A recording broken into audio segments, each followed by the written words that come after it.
咁呢度咧就第10條啊，咁啊知道咗咧佢平均咧就有6.x 個 junk mails are received by the email account of Ken in a day。一日咧佢就會收到6.8封嘅垃圾電郵嘅。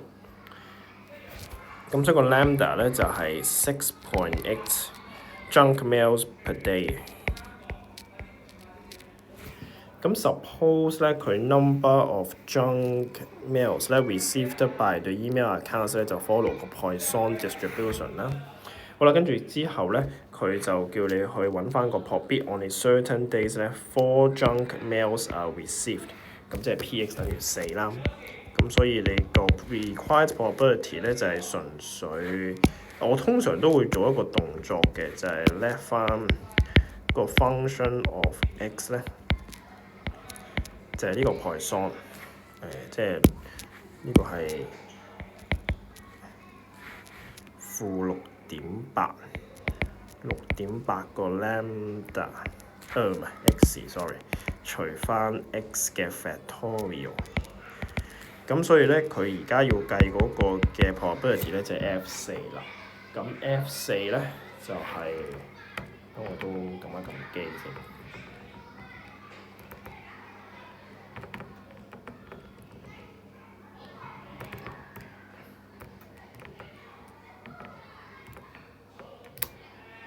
咁 F4咧就會計到呢個數，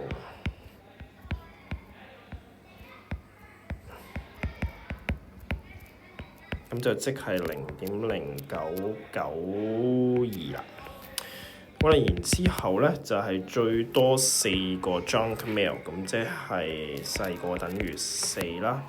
咁所以個 required probability 咧就係、嗱，咁最容易唔記得嘅就係 F0咯。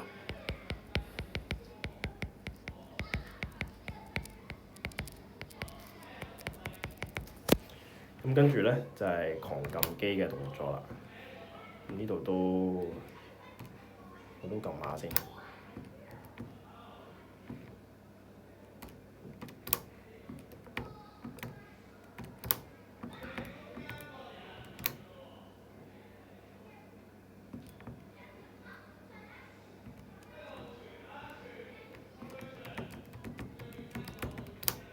咁就會撳到係啦，就係、呢個數啦。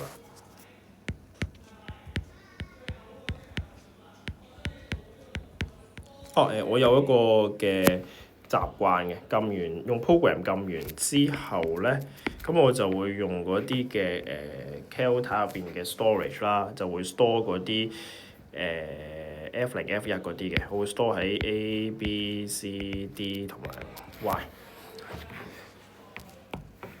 好啊，咁跟住之後咧，寫翻4個 TP 個答案先，0.1920。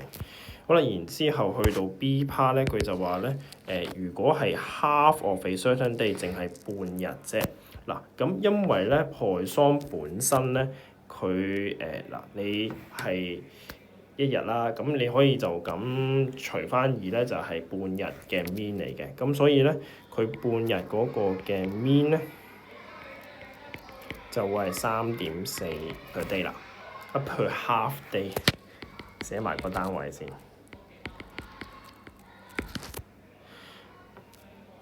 咁就佢話最多4個 junk mails 係 receive 咧，咁我哋就要叻另外一個嘅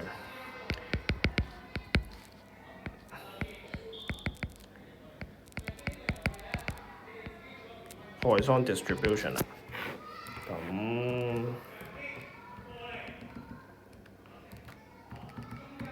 改一改個 program 嗰個 lambda 先啦，跟住咧就你個 required probability 就係、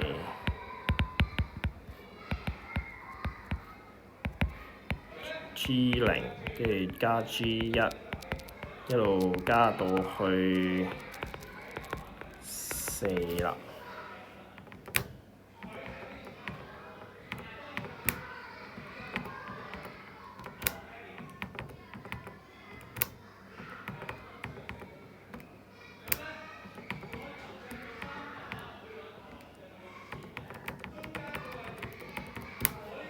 咁就會撳到係0.74418167，咁即係0.7442咯。咁我覺得講下啲數字係咪 make sense 㗎啦？你呢度如果你一個 day 咧要最多4個 junk mail 咧，咁當然個 probability 會低過半日你收到4個 junk mail 啦，咁樣。知你明唔明我講嘅意思咧？因為如果佢係因為佢本身個 mean 係6.8啦，咁所以平均一日咧佢應該係收到6.8個 junk mail 嘅。咁有時可能6啊7啊，或者5啊8啦，如果極端啲嘅話，但係好少可咧會淨係得4封嘅，因為佢個 mean 係6.8啊嘛。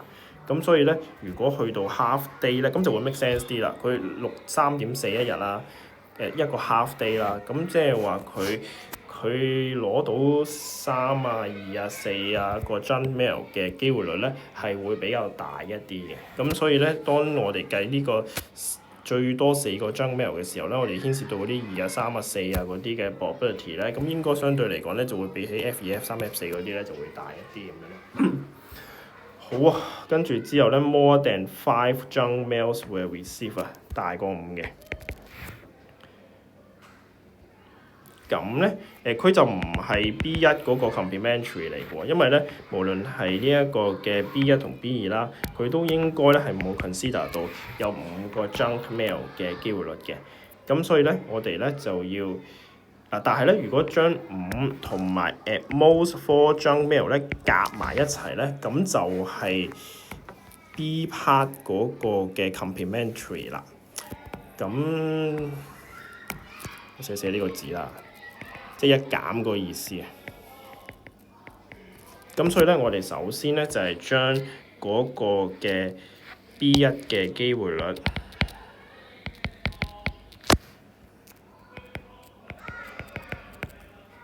跟住加翻個 G5，然之後先一減佢咧，就會係答案啦。呢度咧我都會多一多嗰個嘅 memory 咧，呢個做 M。咁跟住再用 program 咧去撳一撳個 G5，咁然後加翻個 M， 一減翻佢，咁就係答案嚟㗎啦。